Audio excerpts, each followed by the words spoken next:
Princess Kate has taken to Instagram this morning announcing she's in remission almost a year after she went public with her cancer diagnosis. It's a wonderful story. For more, let's bring in ITV's royal editor Chris Shipp in London. Chris, watching on there, I'm sure it boggles the mind, does it not? Look, this is huge news. Not just for every Kate. frame of it, Carl, yes. Yeah. Yeah, it's great news. Listen, she was at the hospital earlier, and that in itself was a surprise to us. We weren't expecting her to turn up there today, but she did.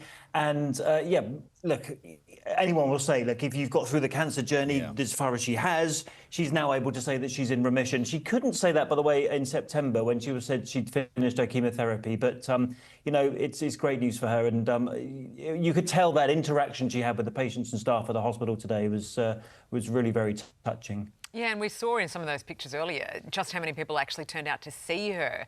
She has such an incredible presence there among the public. And, of course, this announcement followed her visit to that hospital we're seeing now, which was where she also underwent her treatment.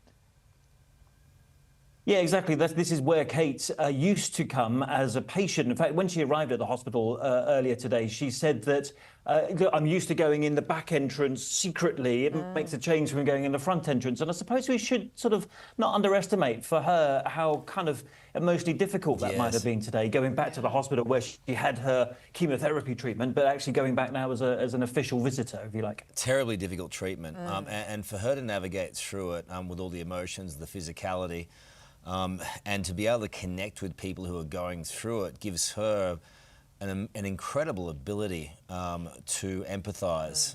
It takes that to a whole new level for her, I reckon. Yeah, 100%. In fact, there was a patient in there, you might have seen her in some of these pictures, who was wearing a cold cap. You know, that's what some chemotherapy patients wear. And she was talking to that patient, you know, about how she had a chemotherapy port, they call it, inserted. And that connection, as you say, Carl, that she's able to have now with patients like this is really quite something. You know, it kind of stood out during that visit today. It's probably baby steps from here, isn't it, Chris? But are we likely to see Kate out more often now?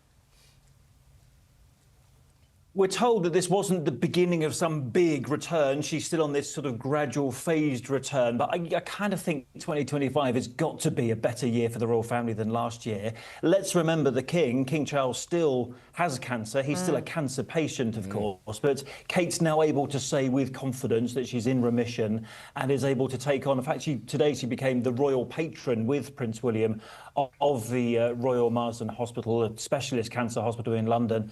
Interestingly, that's actually a role that her mother-in-law, Princess Diana, had for about 8 years before her death. So sort of following in Diana's footsteps there. Look, it's lovely stuff. It's a lovely outcome. And I just wanted to acknowledge too, Chris, that you are the hardest working man. Royal News never sleeps. You're the only person awake in London still, just for us here in Australia. So I was leaving the office when your desk called and told me to come back. Oh, well, we thank you for it. Go and have a pint for us in that beautiful London weather. Thank you, buddy. Hey there, Today fans. Sarah and... What's my name again? Oh my goodness, Carl. Hey, thanks for watching our YouTube channel, though. Subscribe now for more news, special reports, and amazing Aussie stories. And Carl misbehaving, Whoa, of course. That never happens. Always happens. What's she talking about?